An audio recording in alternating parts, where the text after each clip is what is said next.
escaped her room at around 3 o'clock. She was in custody for a violation of probation and petty larceny.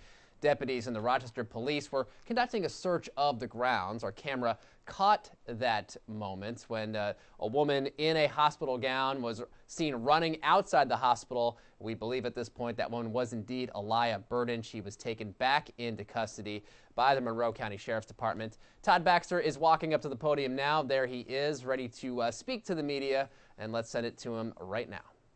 What happened? Good? You got her. Good. Okay, so at about 6 p.m. tonight, U of R security identified Miss Burden in the first floor corridor next to the cafeteria area of the hospital, if you will. The U of R security officer recognized her, started moving towards her. Miss Burden ran from the hospital. A perimeter was obviously established earlier, and she was taken into custody. We'd like to give credit to U of R security again for helping us out by establishing an initial perimeter around the hospital, which obviously contained this prisoner. She was very subdued as she was moving through the hospital, so it didn't disrupt anything as far as we could tell. Obviously, we were burdened on the front door of the hospital, and again, U of R staff was very kind to help, flow traffic in. There's other people trying to come and get treatment here, and that's the unfortunate part of this. Thank you, guys. Appreciate it.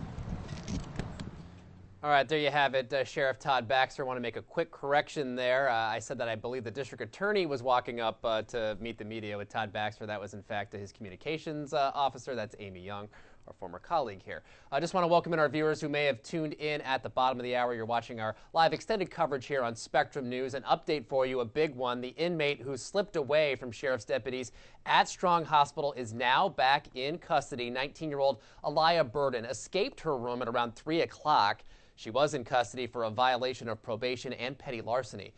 Deputies and the Rochester police were conducting a search of the grounds outside. You can see that right there. Our camera was in perfect position to catch the moment that Burden was taken into custody. Again, she was in custody on a petty larceny shoplifting violation, so she was never considered a danger to the public. She was pregnant at the time, which is why she was taken over to the maternity ward in the first place. You heard the sheriff say that she will stay there, now back in protective custody, and I'm sure deputies there will be keeping a closer eye on Miss Burden for the rest of her time at Strong Hospital. All right.